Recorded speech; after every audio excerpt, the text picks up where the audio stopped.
find out, and every conversation explores the art of thinking beyond the obvious. And today I have my special guest, the leadership fanatic who turns tough conversation into a breakthrough moment.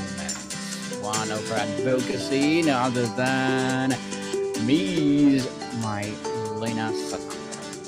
Hello. Thank you Welcome, for having welcome me. back. Appreciate it. Thank you. Yep. Thank you. Welcome back, Miss Mylena, to one of my podcasts. So, as usual, can you please introduce more about yourself that I missed? Sure. My name is Mylena Sutton. I own two small businesses.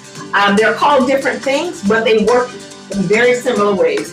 One is called Voltage Vista Consulting, where I work with businesses. The other one is Pink Boxes Club Coaching, where I work with individuals. My objective in the work that I do is to help people get clear on what's really important to them so that we can figure out a path forward and identify the behaviors that are undermining their success.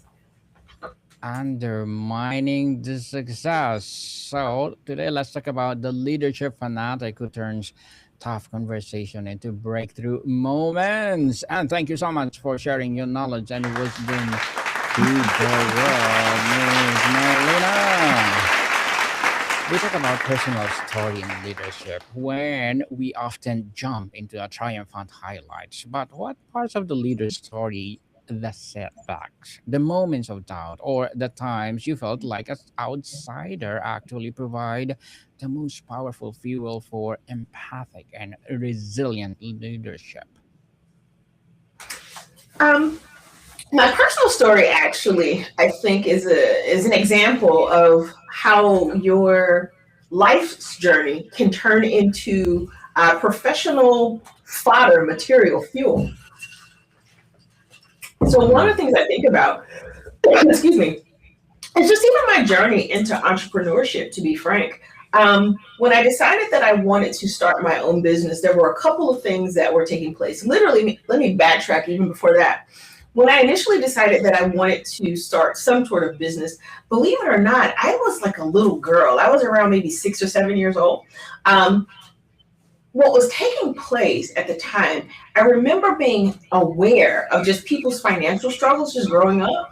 And I remember hearing a story on the news about a lot of people being laid off. And Mm. I remember thinking, that's got to be hard. And even as a little girl, I was always aware of how money played a huge role in people's lives. So you have that particular element. As I get older, you go to college, you go through life. And in my career, early career, I learned early on that, I'm going to work, I'm doing all the things I think I'm supposed to do. I'm not happy with the work necessarily, in the sense of not the work itself, but the culture, the environment that I was working in. And then on the other hand, I felt really distressed about what I thought was this really perverse power dynamic at work. I felt like I was supposed to play the game and pretend like I was okay all the time, and pretend to be hyper enthusiastic about everything, not ever able to share a different perspective. And the more I had to do that, the more stressful work became. And I thought, you know what? This might be my whole life. I mean, to go to work every single day for 30, 40 years and have to pretend and tap dance is difficult. And then to add to that, I have this, I don't want to call it junk, but I have this narrative in my mind that I still actually think was true then and it is now. I also thought, you know what? Even if I play the game, I don't necessarily know if I'll be successful because everything about me seems counter to what the game calls for. I grew up in a working class environment. I'm a Southern girl. And depending on who you talk to, I can be pretty straightforward. And that's a hallmark of working class people's communication styles. And then on top of that, I'm pretty dark skinned. And so one of the things I thought was, you know what? I could do all of this extra work to try to force myself to fit into this mold, this box, and still have to deal with rejection every single day. And though I knew that starting a business was going to be difficult, I decided that I would rather choose that difficulty. And don't get me wrong, it has been challenging. I decided, you know what? I would rather figure out how to make a business work, how to make my life work, then go to work every day feeling as if, despite whatever it is that I do, that I am going to be kicked in the teeth, so to speak, simply because of what I am. And frankly, just narrowing in on just that perspective has really been like a guiding force in my life in and of itself, in the sense that that sentiment never really went away. And then back in 2008, when we had the financial meltdown around the housing market, I lost my job. I got fired, and I was already working to try to set up my business structure. And I was like, well, since I'm already unemployed, there's no better time than the present to start to try to make some things work. I mean, nobody's hiring, so why not work on that while I try to figure out how to provide for myself as this economy tanked? And I would say that's actually perhaps one of my most defining experiences, because that was nearly 20 years ago. And I've been figuring it out every single day since then. How does becoming more aware of our own narrative change our decision making in the moments of crisis or high pressure? Can you share an example where your personal story directly informed a tough leadership call, Miss Milena? Good question.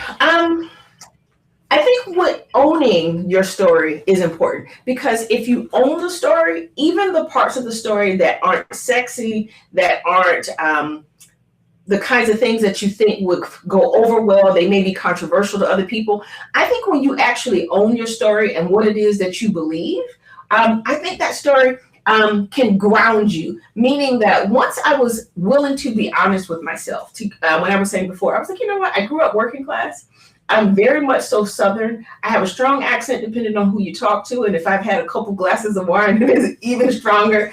And when I thought about all of those things, I said, well, I can try to pretend that I don't believe those things about not only myself, but the world that I live in. I can pretend to say that I think that society is not what it is. And when you gaslight yourself that way, it undermines your confidence. It also has a negative impact on the decisions that you make, because what happens when you don't fully own your story, you will second guess how you do everything.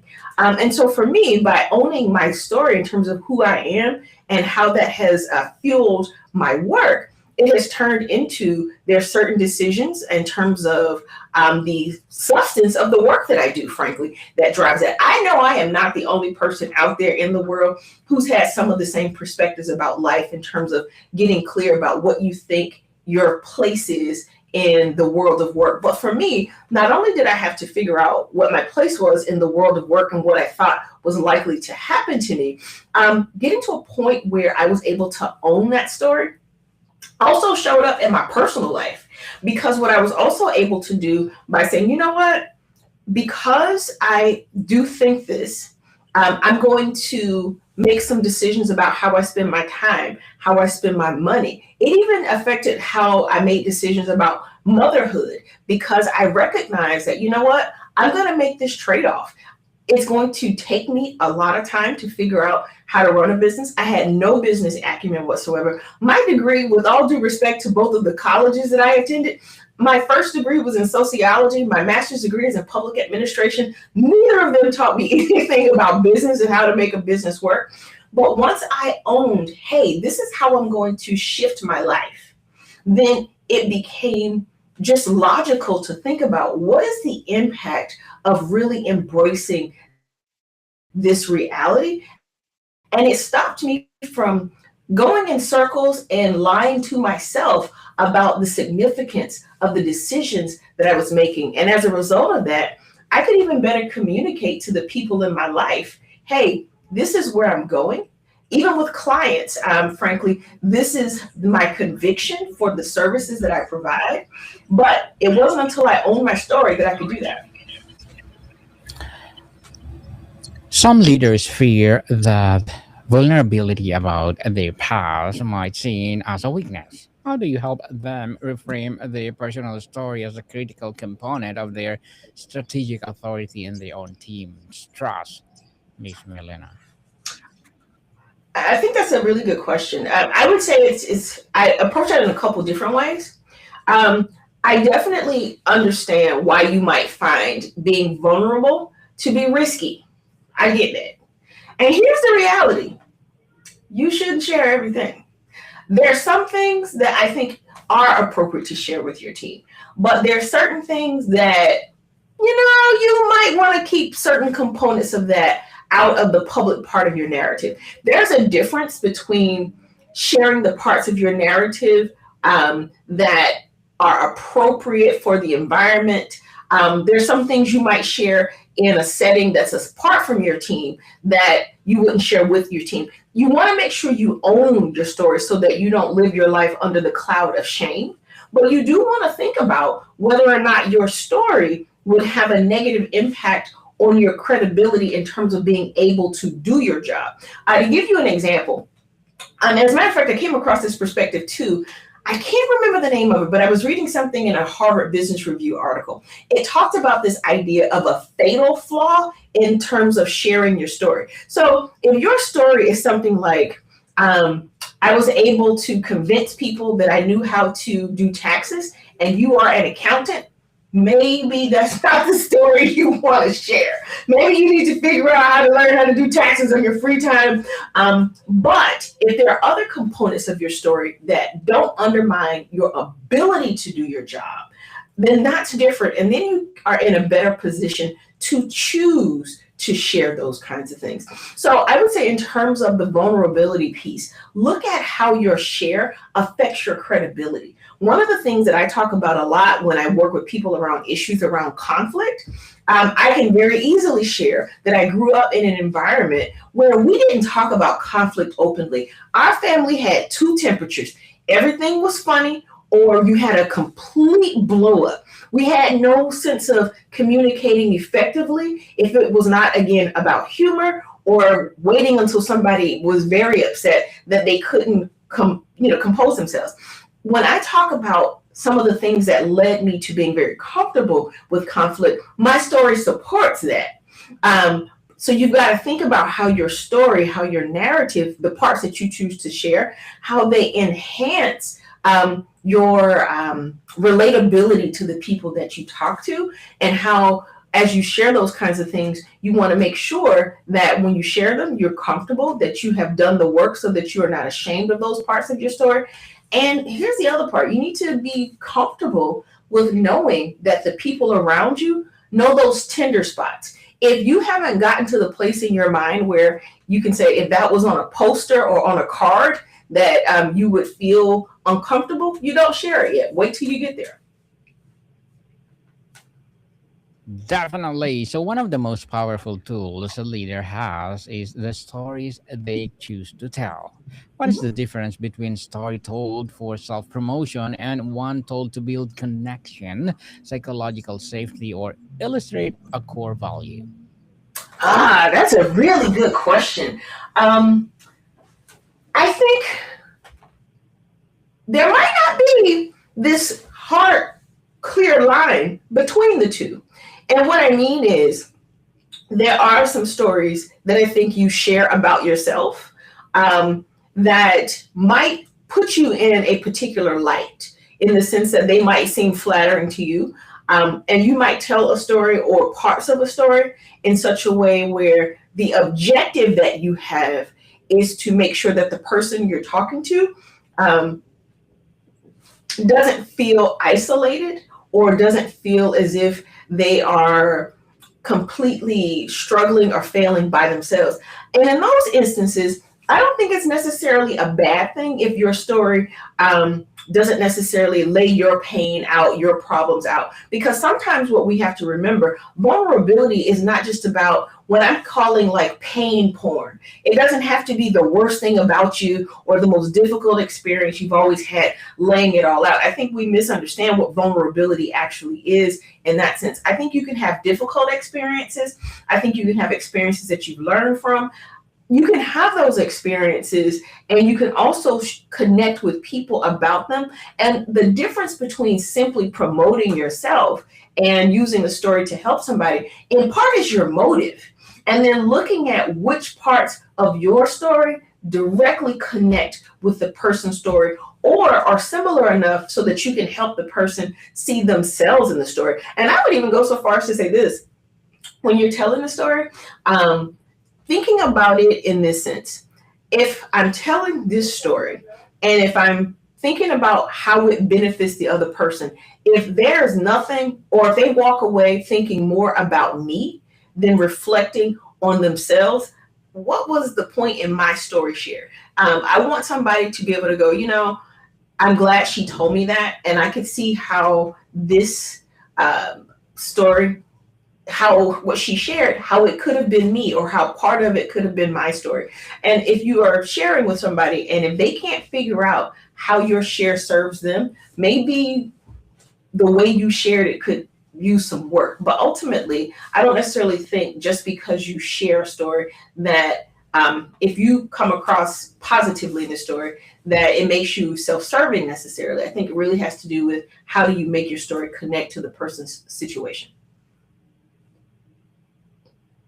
Yes, indeed. So, what are the potential blind spots or pitfalls when a leader is unaware of what their personal narrative is influencing their perceptions, who they hire, and how they handle the conflict? I think these are really good questions, by the way. I think Thank you. that when you start to look at your personal story, I think as a leader, I think you should regularly do the reflection work, the personal growth work to study who you are. So many of us have blind spots because we don't sit down and take the time to look at the contradictions in who we are in terms of how we live and the things that we say. I'll give you an example. So I used to be an avid runner, but every day I would go by Chick-fil-A and get French fries with ice cream. If you've never had that combination, you have no idea what you're missing. It was the sweet, the salty, it was beautiful. And then I had to ask myself, are you really trying to be healthy, Mylena, or are you aiming to be thin? Those are two different goals, even if the work to get to both looks the same. And I think a lot of times we don't do that kind of work in our lives. You say you want to be healthy, but you have these habits that really don't support that. But to somebody on the outside looking in, you appear to be healthy. I think we have to do the kind of work as leaders where we're willing to look at ourselves and ask ourselves where those contradictions are. I think it's really difficult to really manage blind spots when you don't set aside time intentionally to do the work. I would even say if you are a leader, depending on what it is you do, you can do a series of self-guided reflections. I think therapy is good, coaching is good. Take the time, be deliberate, and look at yourself. And until you do that, then you won't be as likely to own how your story affects your choices. It's not that our stories don't affect us, but when you recognize when your story is guiding you, dissect that. Is this the direction I want to go in? I'll give you an example. So I was hiring someone for a role to help me on my team. This has been a few years ago. And as I was interviewing this person, every bias I had was bubbling to the surface. I mean, I could feel this during the process. And I was like, her behaviors in this interview aren't necessarily wrong. I simply don't like them because of what they remind me of. If I had not done the personal growth work that I needed to do, I would have been tempted to say, you know what? She's a flawed candidate. She's immature. You pick a negative label, I probably would have placed that on her. But when I was really honest with myself, that was my stuff. That didn't make her a bad candidate. It was just some of the things that she said and did reminded me of some like unpleasant experiences in terms of the things that I associated those qualities with. And I think when you're really honest with yourself about your story, you can be honest with yourself when when your preferences show up, because they force you to explain to yourself why you're doing the things that you're doing. Very well said, Miss Melina. Truly, truly empowering answer. If you could get every leader to ask themselves one effective question about their personal story this week, what would it be? Hmm. When you look at your life, what experience in your formative years, I'm going to say maybe from about maybe 7 to about early adulthood, somewhere in there, 7 to about maybe 18 or 20. When you look at your life in terms of the experiences that were just germane to you, how do those experiences show up in your career choice and your demeanor and the things that you enjoy today? To give you an example, one of the things that I do as a volunteer and in my professional life, I've served as a type of subject matter expert. I am a docent at a couple of museums, and I facilitate and make presentations all the time. In part, that comes from the fact that the thing that I was praised for most as a child was what? Being smart, getting great grades. Um, and I find that I am most comfortable in spaces that allow me to be smart. I don't go in spaces that penalize people for being nerdy. I need that kind of space because that's where I feel affirmed. And because I recognize that, I look for those spaces, I embrace them, and I don't lie to myself about why I want to be in those spaces. I never pretend to say that I wanted to be a docent because I thought it was great to give back to the community. Nope. I do it because it allows me to stroke my ego. And I think what we have to be honest about, and if I had to ask the question to another leader, be honest about what motivates you and look at those early experiences to find why you are motivated by the things that really seem to set you on fire. Again, empowering answer, Miss Melina. Truly, truly, very well said. To bring it home for someone listening who wants to lead more authentically tomorrow, what is one small concrete step they can take to start bringing more of their purposeful, empowering story into their leadership? If you were looking to bring leadership into your, excuse me, your personal story into your leadership, start to think about how part of your story can serve the people that you interact with regularly. Um, Thinking about it that way and then figuring out the components of your story that you feel ashamed of versus proud of. If you can figure that out and then start with the things that you feel most proud of, share those stories, connect those stories to the work that you're doing, and look at ways that they serve the people that, in fact, you're interacting with. And in the spaces where you feel shame about who you are or perhaps what your experiences are, do the personal work to figure that out. Even if it means finding someone with whom you feel safe and confessing, if you will, that part of your brokenness, for lack of a better way to put it, because what you want to think about is when you put your stories out there, and when you live your life out loud, as you blossom as a leader, there are going to be times where you're going to encounter people, have conversations where maybe that person has Googled you, maybe that person simply is curious about you. Thinking about if there's a question somebody could ask you, and if that question will make you freeze, that's where you need to do the work. You absolutely need to own the tough stuff so that you aren't handicapped, so to speak, by inquiries, or if you have a vulnerable moment and share something that you didn't intend to share, do the work to sort out shame and to figure out, in fact, where those places are so that you can overcome that. Miss Mylena, before we wrap up our discussion for today, I'm inviting you to please do listen to my other podcast, people, because my abstract essay is already in sixth season, abstract poetry in a third season, and my book 101 review in sixth season as well, comedy 101 third season, and my food 101 in sixth season too, geography 101 love letters, movie 101 review, music 101, our fifth season, science 101, sex 101 in its fourth season, Trivia 101, Law 101, Mental Health 101, Motivation 101, Entrepreneurship 101, and of course, my Bible Verses 101 are my baby podcasts. So please listen to them wherever you listen your podcast. So, Miss Mylena, what or when a leader courageously share an authentic part of their journey, what is specific positive ripple effect you observe on psychological safety, innovation, and employee retention within an organization? When you share something that is a point of vulnerability, it makes other people realize not only that you are human, but that they don't have to be perfect to connect with you.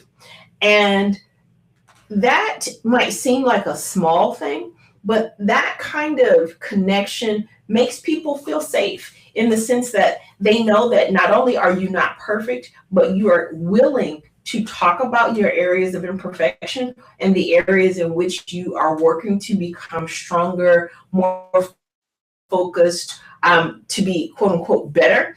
When you do that, you make it easier for people to be vulnerable with you. You make it easier for people to take risks on the team, to say, hey, I have an idea. I'd like to try. I'd like to, you fill in the blank. But what you have to do, particularly if you are a leader, you have to recognize that it is your, not the other way around. Yes, definitely. Ms. Mylena, thank you so much for sharing your knowledge and wisdom to the world. So, can you please invite our listeners to support your business, your advocacy, or whatever projects that you're doing right now? So, Ms. Mylena is being disconnected. So, Miss Mylena. Hello, Mr. Mike. I just want to wrap up my discussion with Miss Mylena. So, can you come back just a little, 5 minutes? Yeah, sure. Thank you so much. So, people, let's support Miss Mylena because if you support her, for sure, more and more empowering advocacy like this to rise. So, people,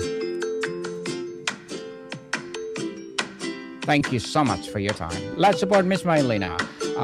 The website is mylenasutton.com if you are interested to connect with her. Modicom people, see you soon.